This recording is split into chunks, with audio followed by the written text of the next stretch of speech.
Hey, Kara Oosterhuis here. We are back today. It is Wednesday, and we are here with a RealAg Live. I am here today to talk markets. Well, lucky for you, I am not the professional here, so I am going to bring in the professional. I have here with me Brennan Turner. Brennan Turner, my goodness, who is the CEO of Farm Lead and Combyne. How's it going today? I'm excellent. It's a new year and always brings new life, new energy, and whatnot. Yeah, absolutely. I know I was on the board of like, it's a new year, what's really going to change? But there was something about Monday rolling around and I was just like, yes, let's get it. No, I mean So, it's just feeling energized. I guess everyone kind of needed a few days off and just kind of recharge the batteries, maybe. absolutely. And speaking of which, the Canadian dollar is seeing a bit of a recharge lately. 79 cents, I believe, was the last I looked. Um, what sort of impacts is that going to have on markets and stuff like that? Yeah, well, I mean, currency is always a factor that you have to consider. I would say in the Canadian grain market specifically. The reality though is that we are facing some pretty healthy demand structures right now, and so regardless of what the Canadian dollar is doing, I don't think that we're going to see any slowdown in terms of necessarily the international demand for Canadian agricultural commodities right now. We've been proven, or we've proven over the last 9 to 10 months that we're an incredibly reliable supplier of these agricultural commodities to international markets. And people are willing to pay maybe a little bit more of a premium if the dollar continues to rise to ensure that supply chain. I think that you're going to continue to see some of this up and down. I would say largely related to some of the politics that we're seeing in the U.S. and some disturbing democratic issues right now in the U.S. Capitol specifically. But bottom line is that the currency is always going to be a factor, but it's not necessarily going to slow down the demand unless we see a significant appreciation of the Canadian loonie in the next couple of weeks. Yeah, absolutely. And we are following the issue on Capitol Hill right now. There's not really any confirmed news yet, so we're just going to keep following it, and we'll keep you posted as news continues to come in. But as we watch this Canadian dollar, if it comes up to that 95 cents or a dollar for a dollar in the U.S., will we be able to compete at that in Canada? No, I mean, I think in some commodities you're just unable to. You have if we think about some of our Eastern Ontario, even Manitoba farmers, corn, soybeans, right? Like there's a lot of different suppliers of those two commodities. Specifically looking at South America, yeah, we've got some weather issues right now that you got to factor in. But at the same time, I mean, there is definitely a lot of corn to go around this year. Soybeans, though, is definitely a little bit more of a question mark. Specifically as it relates to the wheat markets, I think that there's only a couple countries in the world that can provide the type of quality that we produce here from a protein perspective and a durum perspective.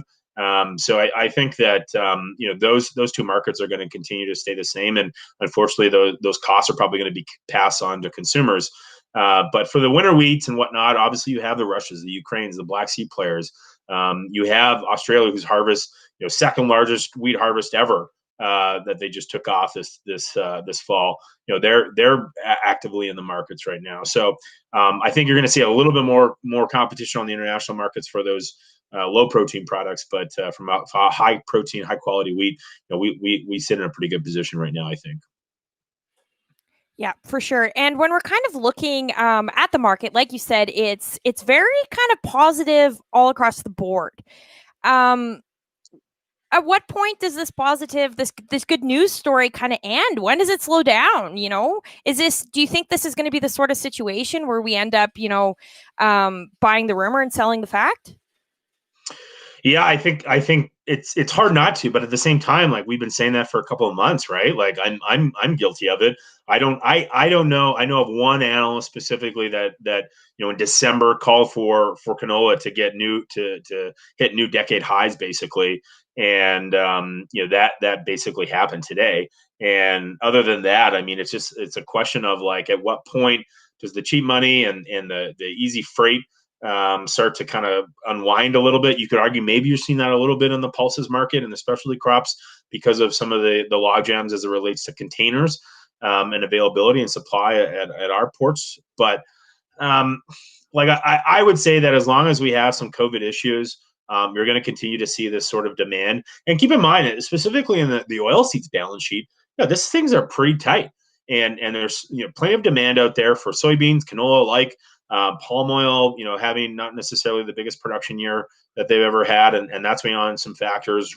Europe's rapeseed crop not necessarily huge as well this past year. So bottom line is that the balance sheet for oilseeds are fairly tight. And so that's why we're literally seeing like a $2 spread per bushel or about $100 per metric ton spread between front month futures on canola and new crop November 2021 canola prices, which is literally unprecedented, which means that at some point these two are going to have to start to converge on one another. And let's call a spade here with new crop canola futures up at that 550 level, 540 level per metric ton. That's a very profitable level even at the cash standpoint, right? And so these higher oilseed prices are buying a lot of acres for next year. And as we know in the commodity game, these things are cyclical. So the prices aren't going to stay around forever. I would say that you're probably going to be at these levels for maybe the next, specifically for canola, soybeans, maybe the next couple of months until more is known about the South American harvest. But yeah, I mean, the values have to come down to reflect the reality that we are going to be planting a lot more oil seeds in the next year. Absolutely. And as the next few weeks kind of progress, lots of farmers have in mind new crop prices coming out. At what point would, say the Western Canadian canola grower actually lock in some of these prices for fall? Like how much should, if someone's watching right now, how much should they be locking in if they have that, if they're pretty stable in their operation? Yeah. So, this is largely a function of, I think, cash flow issues and guaranteeing that you're going to make yourself a profit. Also, there's a function that you have to consider whether or not you're hedging, right? My recommendation is always that if you're taking on some new crop contracts or contracts in that sense, you should always be hedging against the downside risk in that parameter and use professionals to do so if you're not familiar with how to do so. Because it just protects your bottom line, right? And at these levels, the volatility that we've seen already the past couple of months, it's impossible to say that it's not going to happen. The market's not going to pull back a little bit at some point. So before next fall and next harvest, so just protect that downside. But from a percentage standpoint, I'm pretty comfortable being at kind of that 25 to 30% sold already. Actually. I'm guaranteeing myself a profit, regardless of the number of acres that I'm looking at. I'm thinking about from a percentage standpoint. Keep in mind that I still got 70%, 75% of that crop able to sell once I do harvest the crop or in the subsequent months between now and then. And it's again, we're at multi-year highs. We're at values that we know everyone's going to be making money at. So. It's hard to ignore, but my rule of thumb is always to protect against the downside risk using hedging. And I wouldn't be surprised if I feel a little bit more comfortable getting to even almost a 60% forward contract for new crop sold before we even plan to seed. But we'll see where the next month or so goes, because there might be some higher opportunities yet, depending on the reports out of South America and some of these trade flows. But it's hard to ignore these opportunities, and if you do, frankly, that's just a very wrong play to do. Yeah, absolutely. Would you say the same sort of thing with barley? That we're seeing corn prices so high. Would you say that same sort of thing? I mean, barley. I mean, we're very active in the fruit grain markets on the Combyne Ag Trading Network, and I can tell you that there's just a lot that's coming through the pipeline right now. So you're probably going to see a little bit more of a tighter carryout on the barley standpoint than probably what Agriculture Canada was forecasting for the end of this crop year.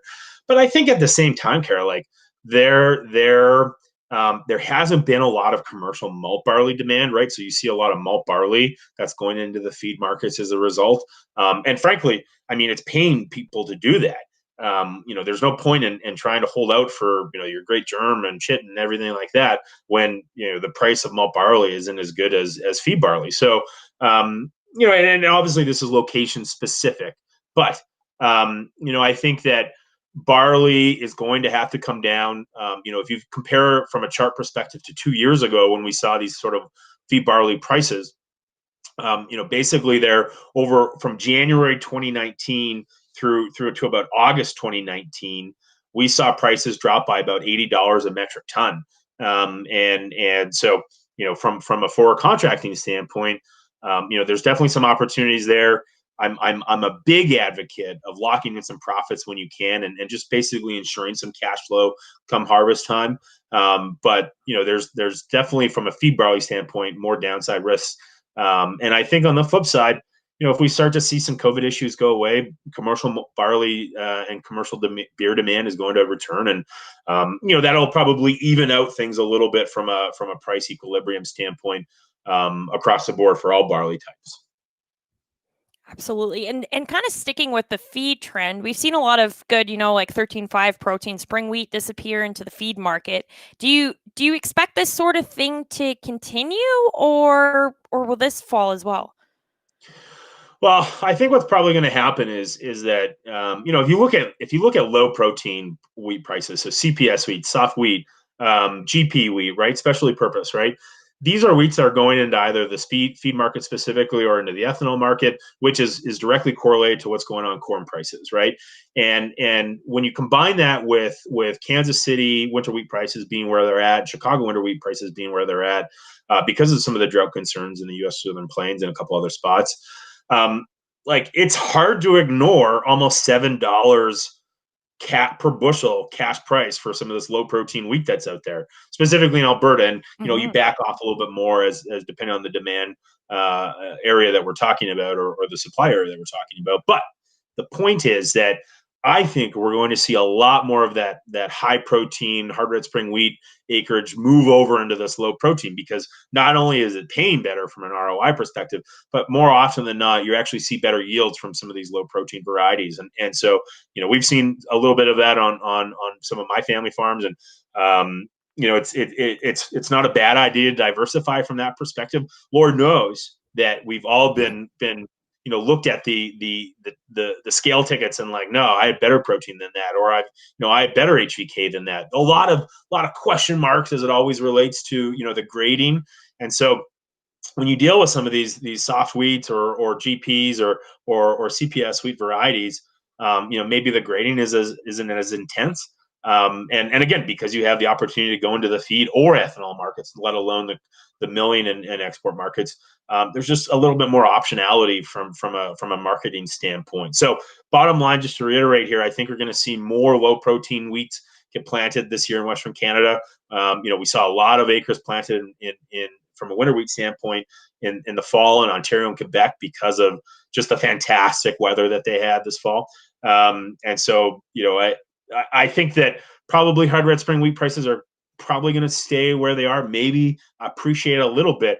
But again, if you look into the futures board, new crop winter wheat and new crop Minneapolis wheat, those prices are actually higher than front month contracts for these specific wheat prices. And it's the only one. It's the only commodity where you're literally being paid to hold on to your wheat, just because we do have a lot of it in the world, I guess. Yeah, absolutely. Brian has a question here. He says, what is your estimate for the 2021 canola carryout? AFC is at 1.2 metric ton currently. Yeah, so they did a major downgrade here in the last couple of months, right?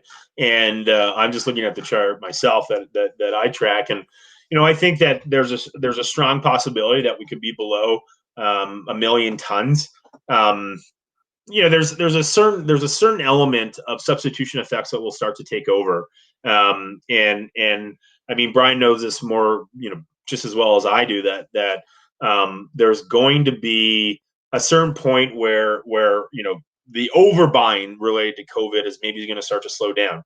And I think that you could also argue some substitution effects from a biodiesel standpoint in Europe, right? We know a lot of Canadian canola is making its way into the EU market, but the reality that we maybe get to a world where we're back in the kind of the 2012, 2013 when we saw under 600,000 metric tons. I think that's a very possible reality. Does that mean that we're going to get back up to like 14, well, not 14, but like 15, $16 canola?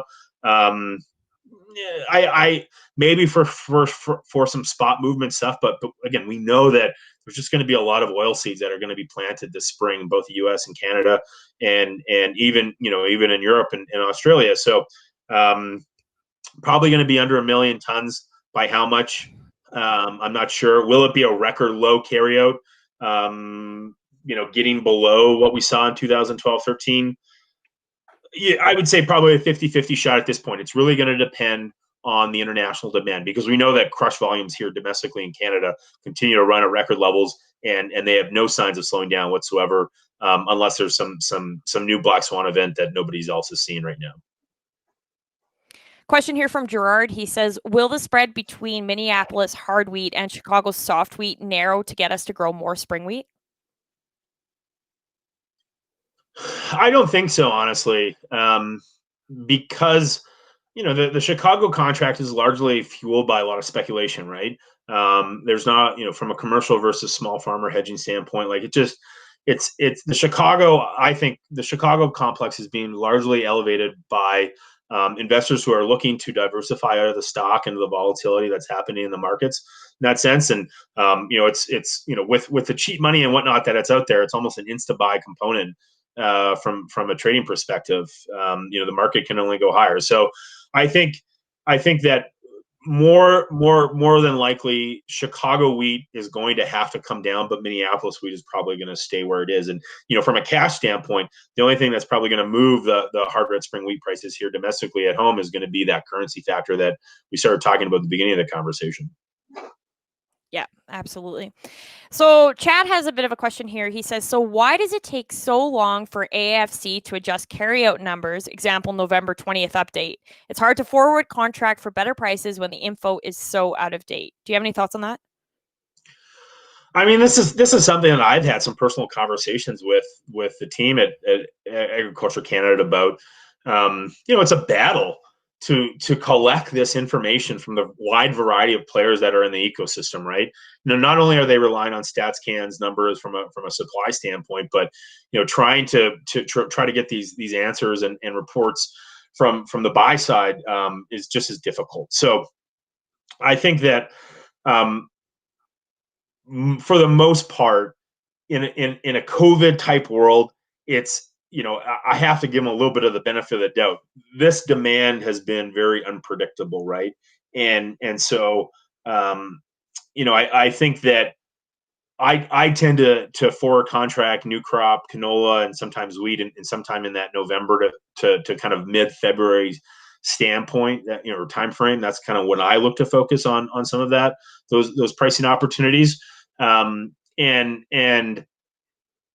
regardless of what happens to Ag Canada's tables, I look at my tables first and foremost, right? My balance sheet in terms of what my P&L and what my cash flow needs are at specific times of the years trump whatever the Agriculture Canada's tables are going to say.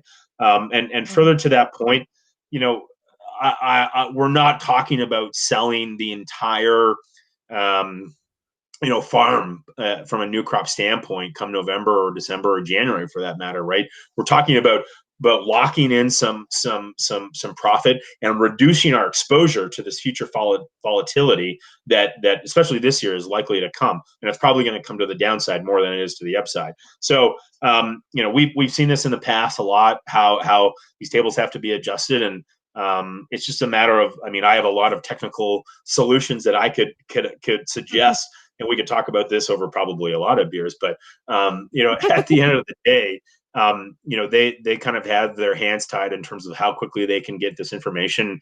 And unfortunately, that's just the nature of the beast. You look at the USDA reports, right? We get a monthly WASDE, but it doesn't show up until technically 4 weeks after they've compiled all the data anyway. So, this is the nature of the game. And rule of thumb is always play the game in front of you, not the one you're hoping for.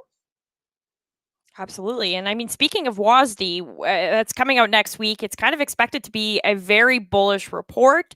Do you want to talk about some of the things you're maybe expecting out of it?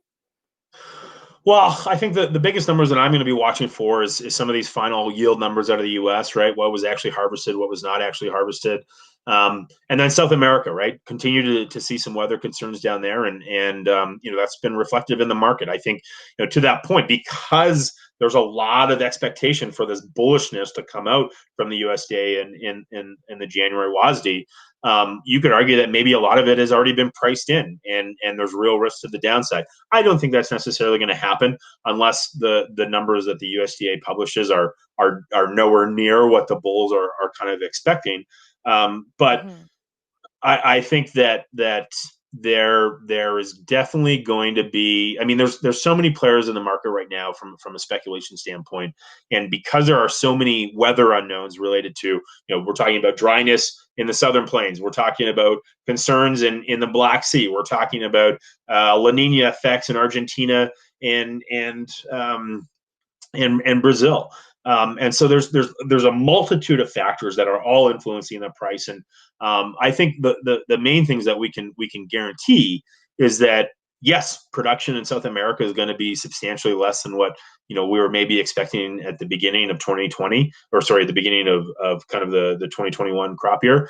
Mm-hmm. And I think that at the same time, we know for a fact that a winter wheat crop in Russia, Ukraine, even Europe isn't necessarily made in December or January. So a lot of speculation at this point, and from a grain marketing standpoint, anything to the upside from this point should be gravy for any of your selling plans. I mean, it's again, I firmly believe that there is a pace of COVID overbuying that we've seen over the last couple of months that is not going to be replicated at this time next year, unless COVID is still a major factor and people aren't vaccinated, right? But I also think that for anyone that's thinking about all these drought issues and whatnot, those will really start to rear its head come kind of we'll call it mid-May, maybe early June, if there's any weather issues with a North American planting season. And so if that were to be the case, then you're probably going to see values that are even higher than what we're seeing today. And again, that's a real possibility. We could see some impact of La Nina coming to North America, but at this point, it's a big question mark. And so you shouldn't bet the farm. But I think about contracting and locking in some profits in that 10 to maybe 30% range for new crop. And again, you have the other 70 to 90% of your crop to sell if we do see some of those weather premiums in 6 months' time. Absolutely. So we've kind of focused a bit on the cereals, more or less. Do you want to talk about your outlook for 2021 when it comes to pulses? Green, red lentils, yellow, green peas, stuff like that. Yeah. Well, I think first and foremost, the ultimate outlier here is going to be India, right? In terms of their Yeah. specific plans for imports, import taxes, duties, all that sort of jazz. So, I think that anybody who's been a lentil grower the last couple of years, have been waiting for prices to kind of come back, and they did this year, right? We saw it happen, but we also know that India planted a fair amount of crops this year. A lot of question marks though over some of the policy changes that we've seen in the agricultural industry in India, and so it's a little bit uncertain in terms of where things go from a policy standpoint, whether or not the new regulations are going to hold or not. But I think that I've seen some guys who are comfortable locking in at this point already 60% of new crop on both our large and small red lentils. I think that's a little high for me. I'm still kind of around that 30% standpoint. And I'm not saying to do that 30% in one shot. Maybe you lock in kind of 10 or 15% in one contract and another 10, 15, 20% in another contract. We tend to see some of these heights for new crop prices kind of around that late January, early February time. Usually when we would have all of our farm conferences and we're sitting face to face with people and talking about some of these new crop pricing opportunities. So I think you're probably going to see some of that as well. But keep in mind that we might see a few acres come out of out of lentils and maybe go into a yellow pea or even canola for that matter. And obviously, thinking about specialty crops, I'm kind of deviating from your pulses question, but flax has been a darling for anyone that planted it this past year. And the amount of people that are asking me, hey, do you know anyone with flaxseed for this upcoming growing season, is a pretty good indicator that we're going to see a lot more flax acres come plant 2021 in the spring here. So chickpeas, they've been in a kind of a doldrum state, kind of going back and forth on a bunch of different supply and demand factors. But I think we're gonna the boats are gonna continue to rise to the upside here, and then not a lot, but kind of in that 5 to 10% range, and acres are probably going to be somewhat stagnant or similar to what we've seen in the last couple of years. But for peas, it's a big question mark because green pea demand has been kind of volatile. We know yellow pea is now up above $9 a bushel in the cash markets across a large majority of the prairies, and what we've been seeing on trade on the Combyne Ag Trading Network. But the reality is that you have to think about some of your rotation, right? And just given the prices with canola, like how many acres might we lose from pulses to go back into canola? So these are some questions that I think the coming months are going to ascertain, and that's the thing, right? Companies are pricing off of what they interpret to be expectations for next year's acreage and what sort of exposure that they want to have to that crop as well. So the bottom line is that prices for specifically peas and lentils are more than profitable today. And again, locking in some of that profitability is never a bad idea. And again, reducing your exposure to that downside risk should new policies come up from India, or we have new trade issues with China or something like that. Like these are question marks that none of us are able to effectively account for. And so, I'm a big believer in locking in opportunities while they're available to us. Absolutely. So looking at kind of some of the more minor crops, there's a lot of mustard growers out there. Is there any of the colors of mustard that are kind of standing out to you? Well, I like all mustards for that, for just to be honest. Actually, we have a family recipe. It's top secret, called Turner mustard, and it's a spicy honey mustard. It's fantastic, but I digress. Maybe that's my next business. We'll see. But Yeah. I think that regardless of the mustard contracts, whether it be Oriental brown or yellow, right? I mean, I think brown and yellow have tended to kind of probably provide the most stable returns.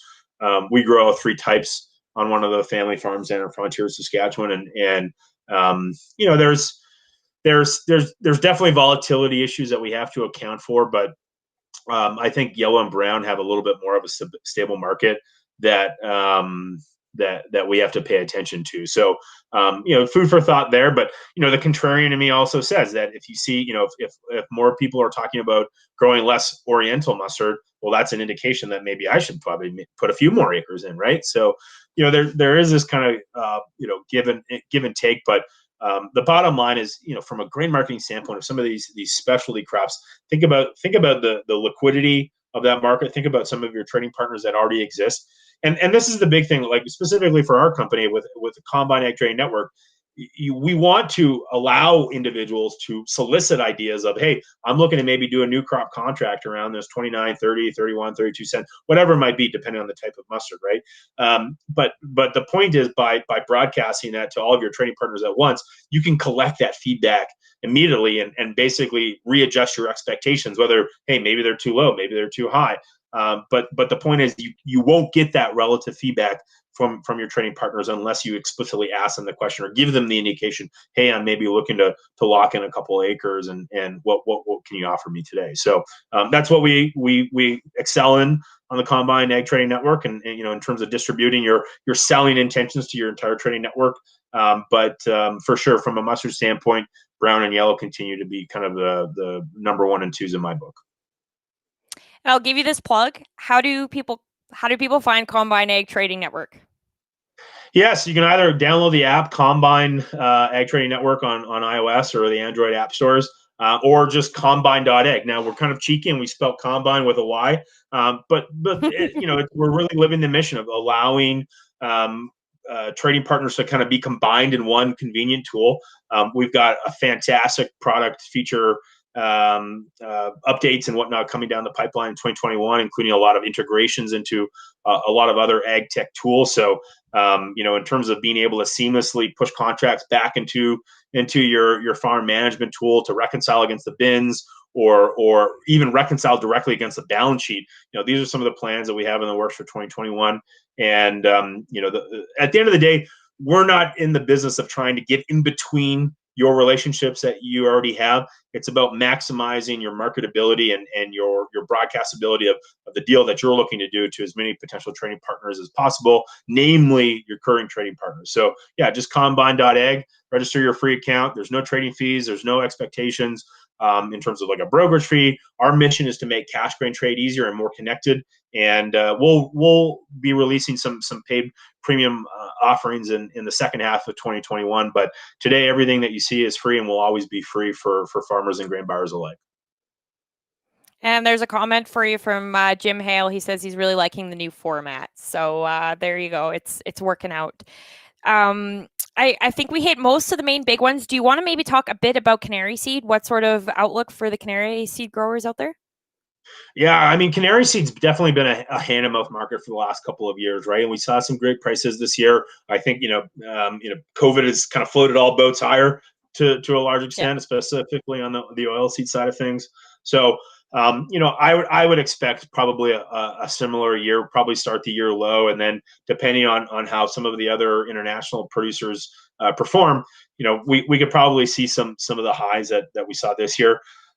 But at the same time, like, I'm cognizant that people might look to plant a few more acres and maybe take out some of those chickpeas, or take out, maybe rotate some flax out for Canary Seed just for rotation purposes. Who knows? The point is that I think the market's probably going to trend a little bit more sideways. But again, if COVID related demand continues, then we're probably going to trend to more of the high side of the current market than we would back down to the low side. So, I would say that kind of that 26, 27 cent per pound range is kind of what I'm looking at for new crop to get to.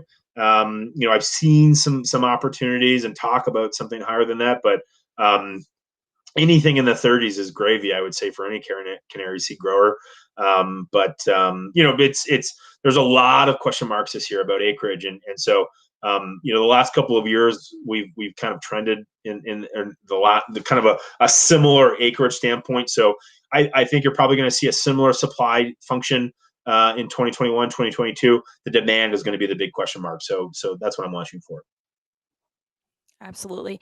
So keeping a bit with current events before we kind of wrap up here, the unrest in the capital in the U.S. right now, there was shots confirmed. Do you want to talk a bit about how a day like this can impact the equity and commodity markets? Yeah, well, it just creates a lot of uncertainty. And so when you have, I mean, one, it's just a sad state of affairs. I mean, the degradation, you could say, of the democratic state that is the United States of America has been just disappointing to watch. I mean, I spent a lot of years there, have a degree from an academic institution in the U.S., right? And so it's from just an open society and democratic society. It's frustrating to watch. It's scary. It indicates a pure absence of leadership. Not necessarily just from the Oval Office, but across the board, in my opinion. And there's a lot of question marks around the rules and regulations as it relates to the political industry, specifically in the U.S. Term limits as it relates to politicians and donation contributions aside. I mean, we could talk about this for a long time, but my feeling is that whenever you see risk or political power struggles, such as what we're basically seeing today in live, is that there's uncertainty, and whenever there's uncertainty, there's always kind of a sell-off, and people go to the safe haven. So it's challenging for equity markets. Arguably, commodities are a safe haven. People have to eat no matter what, right? And so I think, from a commodity standpoint, we might see some market inflows and dollars coming into the commodity sector to get out of equities. some of the risks there. But I think the bigger question mark is going to be what happens to the U.S. dollar, and how prolonged is this a one-off event, or is it a series of events that are coming on? But the bottom line is that it's likely to continue to devalue the U.S. dollar and help the Canadian loonie appreciate. So again, as we started at the beginning of the conversation, even if the Canadian loonie appreciates a little bit more, gets into the low 80s, even to 85, probably at 85, you start to see some substitution effects in terms of international buyers switching origins and looking elsewhere just because of the money talks. But overall, there's a lot more uncertainty than there is certainty, despite the fact that I think the large majority of the world agrees. Okay, let's move on to the next administration. And so until there's some sort of certainty of that happening, with the inauguration literally days away, it's I think you're going to see a lot more volatility in the markets until there's some sort of factual certainty that, hey, we are moving forward as a country. Yeah, absolutely. Unfortunately, we can't really end on much of a lighter note, but we did manage to bring it full circle. So thank you very much, Brennan. We are out of time. That always is so great to catch up with you and to hear your insights and analysis. So thank you very much for joining us today. Thanks for having me. Let's have that beer sometime soon, though. Yeah, absolutely. Let's hope COVID is not as much as I'd like to see these higher commodity prices last. Let's edge off on COVID. That would be great. And thank you everyone who tuned in today. It's great to see all your comments and your viewership, and we appreciate it very greatly. It's just awesome. So be sure to tune in tomorrow. I will have Daryl Franzu, a farmer from Saskatchewan, on with me to talk about what he's hoping for 2021 on the farm, what sorts of things they're going for. And then on Friday, I'll have Leslie Ray Kelly of Do More Ag on with me to talk about getting through the bit of the winter slump and what sort of things you can do to get you through the next few months before that sun starts shining a little brighter. So thank you very much, and we'll talk to you guys all tomorrow.